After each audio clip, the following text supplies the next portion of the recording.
Hello students, आज से हम मैथ्स का एक सबसे इंपॉर्टेंट पार्ट और सबसे बड़ा पार्ट स्टार्ट कर रहे हैं।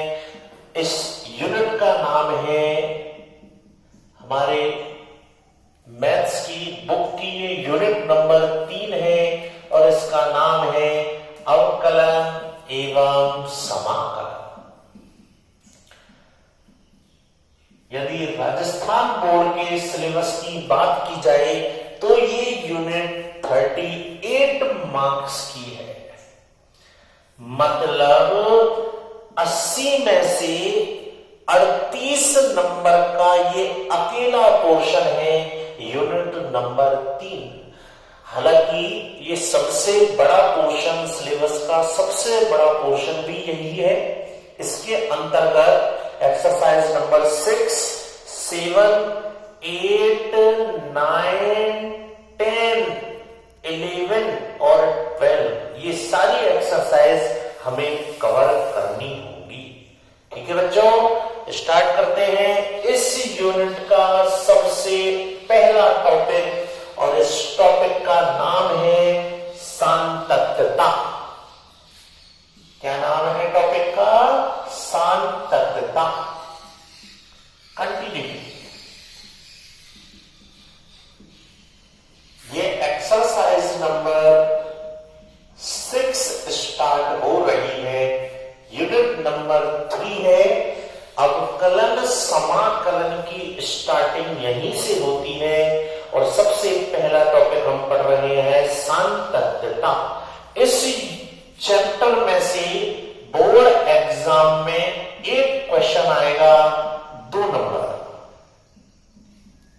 और ये 6 एक्सरसाइज का 6.1 वाला हिस्सा। ठीक है, आ जाओ। तो सबसे पहले हमें ये सीखना होगा सांतत्यता क्या है। तो वास्तव में जो सांतत्यता नाम का शब्द है, ये संतत फलनों का एक गुणधर्म है। मतलब यदि कोई फलन संतत है, यदि कोई फलन संतत है तो वो सांतत्यता के गुणधर्म का पालन करता है। अब आप सोच रहे हैं कि फलन संतत फलन कब कहलाता है, हम संतत फलन किन्हीं कहते हैं? तो थ्योरेटिकली सुनिए, एक ऐसा फलन जिसका वक्र मतलब जिसका ग्राफ बनाने पर वो कहीं भी टूटे नहीं, जिसका ग्राफ लगातार चलता रहे, उस फलन को हम कहते हैं संतत।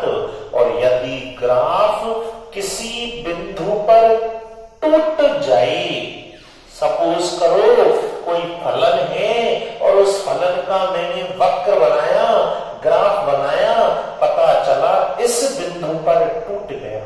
सपोज करो इस बिंदु का नाम x बराबर 1 है, तो x बराबर 1 पर ये फलन असंतत होगा, टूटना नहीं चाहिए। जो फलन कहीं भी नहीं टूटे उसको कहेंगे संतत, और जिस बिंदु पर टूट गया उसी बिंदु पर वह फलन कहलाएगा असंतत। ये तो हुई थ्योरेटिकली बात। गणितीय रूप से हम सवालों को करने के लिए इसकी दूसरी डेफिनेशन काम में लेंगे, दूसरी परिभाषा काम में लेंगे।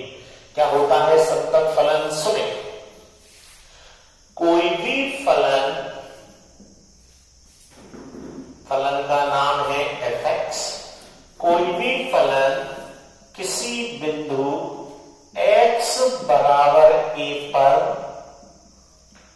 संतत फलन कहलाता है।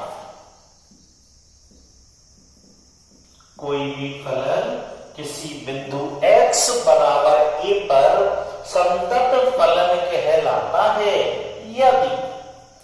यदि x बराबर a पर फलन का मान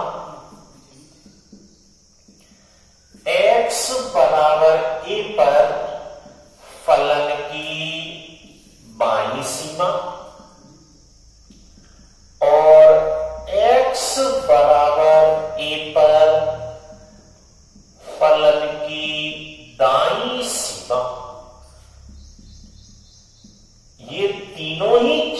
बराबर हो तो ऐसे फलन को हम कहते हैं संतत फलन। दोबारा सुने, कोई भी फलन किसी बिंदु पर, ये बिंदु बोर्ड एग्जाम में नहीं देगा, नहीं देगा तो मैं आपको कोई ट्रिक बताऊंगा, उससे पता चल जाएगा बिंदु। सपोज करो बिंदु दिया है x बराबर 1, वो कह रहा है x बराबर 1 पर फलन की संततता की जांच करो, या फलन संतत है या नहीं ये चेक करो। तो मुझे x बराबर 1 पर 3 चीजें निकालनी है। x बराबर 1 पर फलन का मान, x बराबर 1 पर फलन की बाईं सीमा, x बराबर 1 पर फलन की दाईं सीमा। ये तीनों ही चीज बराबर आनी चाहिए, तभी फलन को हम संतत फलन कहेंगे। बात आती है कैसे करेंगे, समझें। इस टॉपिक को स्टार्ट करने से पहले आपको दिमाग में ये बात होनी चाहिए कि मैथ्स में 7 अपरिभाषित रूप बताए गए हैं। जो नहीं जानते मैथ्स के 7 अपरिभाषित रूप भी नोट करें, मैं तभी आपको इस टॉपिक को समझा पाऊंगा। मैथ्स के ये 7 अपरिभाषित रूप हैं, मैथ्स की ये 7 अजूबे हैं, 7 आश्चर्य हैं। मैथ्स के 7 अजूबे, 7 आश्चर्य कौन कौन से हैं?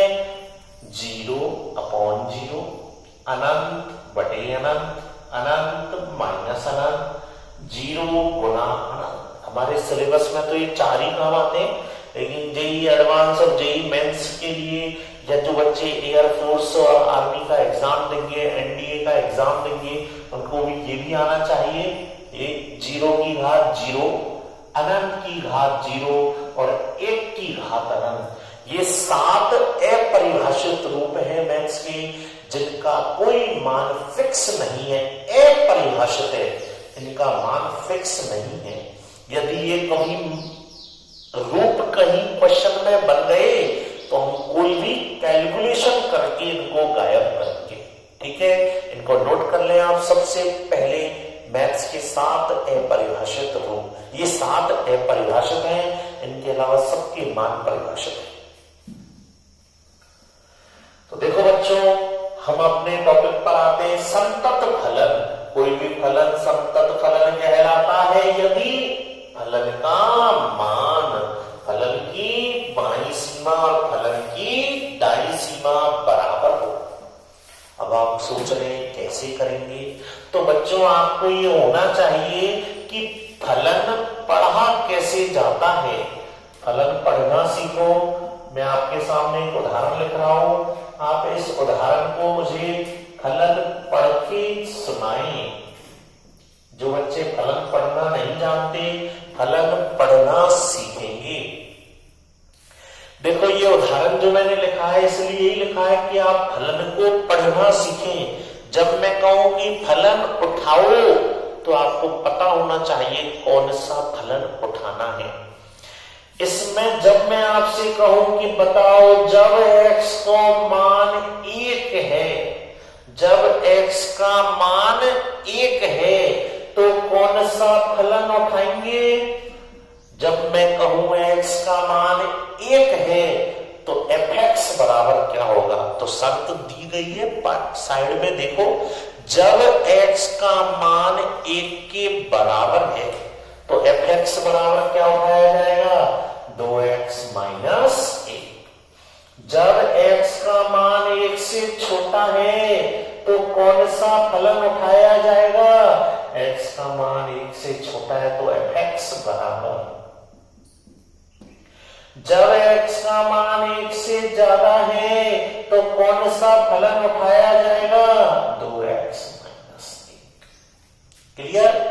फलन पढ़ना सीख गए? चलो बिल्कुल बेसिक से पढ़ रहे हैं, 0 से और हाईएस्ट लेवल पर जाएंगे। तो x बराबर 1 पर फलन का मान, फलन का मान कैसे निकालना है ये हिंदी सुने। तो x बराबर 1 पर फलन का मान मतलब फलन उठाओ और उस फलन में जहां जहां x लिखा हुआ है वहां वहां क्या लिख दो, a। फलन का मान मतलब इसका मान निकलेगा, फलन में जहां जहां x है वहां वहां क्या लिख देंगे, a। ठीक है। अब आती है बात बाईं सीमा। बाईं सीमा तो देखें, संकेत बनाए। बाईं सीमा x बराबर a पर फलन की बाईं सीमा। तो बच्चों देखें, फलन की बाईं सीमा x बराबर a पर, तो संकेत क्या है देखो, f ऑफ a पर, तो a बाईं मतलब a से कम।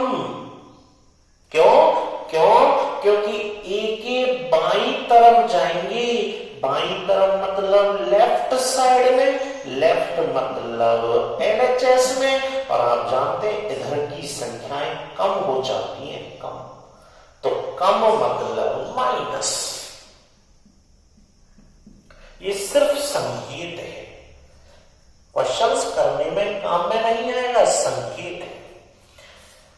एक और संकेत यही से अगला, बाईं सीमा।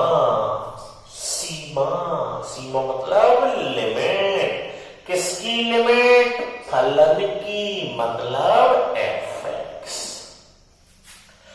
कहां की लिमिट है, कहां की सीमा है, x बराबर a की, तो हम लिखेंगे x tends to a, x tends to a मतलब x का मान a की तरफ जा रहा है। तरफ में भी कौन सी तरफ, बाईं तरफ, तो बाईं तरफ तो संख्याएं घटती हैं, तो संकेत में माइनस। अरे सर इसका मतलब तो दाईं सीमा का संकेत बना लेंगे। दाईं सीमा का संकेत बनवाओ, जो फलन f a पर a, दाईं मतलब RHS में, और RHS में तो संख्याएं बढ़ती है प्लस। सिर्फ संकेत। एक और संकेत बनाओ, बाईं हो चाहे दाईं है तो सीमा, सीमा मतलब लिमिट। कहां की सीमा, x बराबर a की, x टेंस टू a। कैसी, दाईं सीमा, तो दाईं मतलब RHS, और RHS में तो संख्याएं बढ़ती हैं प्लस।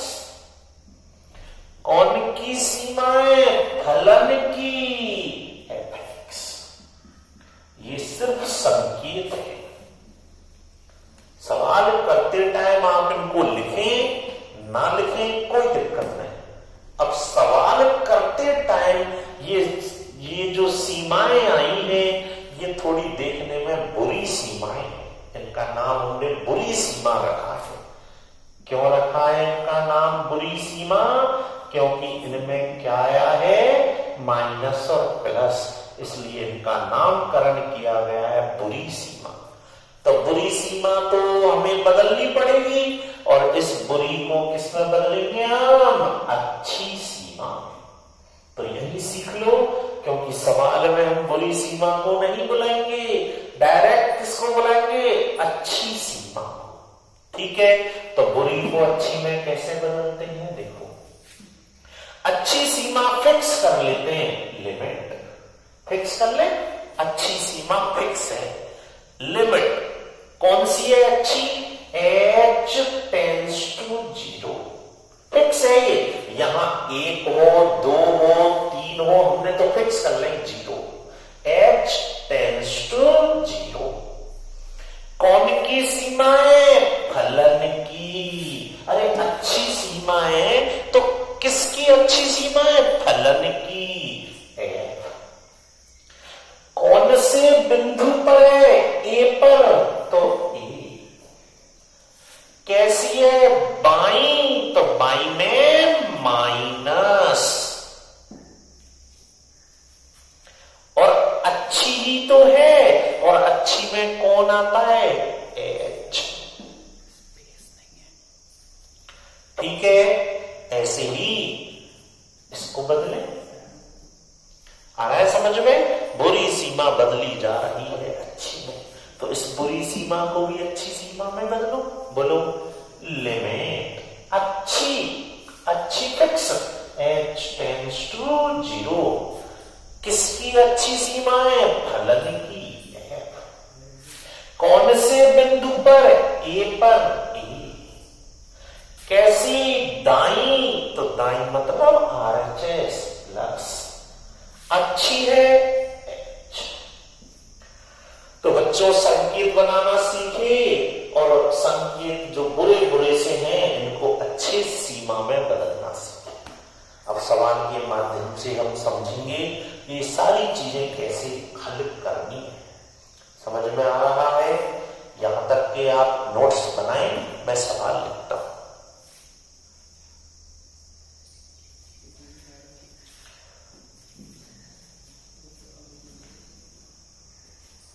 एक क्वेश्चन के थ्रू समझना है।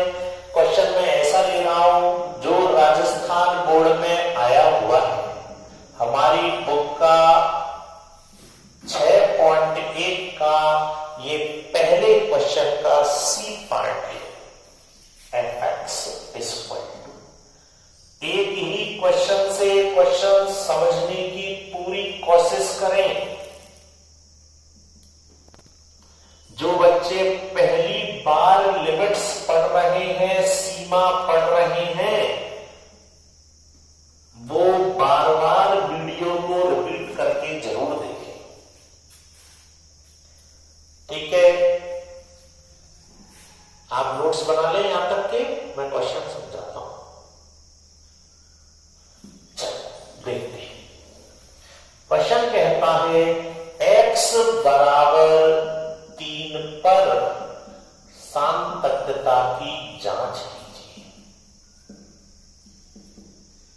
x बराबर 3 पर सान्तत्यता की जांच कीजिए। x बराबर 3 पर। ठीक है, चलो कैसे करना है आओ समझेंगे आप बहुत ध्यान से। सबसे पहले क्या निकालना है हमें? x बराबर 3 पर फलन का मान। अभी अभी समझाया था आपको, सान्तत्यता का जब सवाल आता है हमें 3 चीज निकालनी होगी। फलन का मान,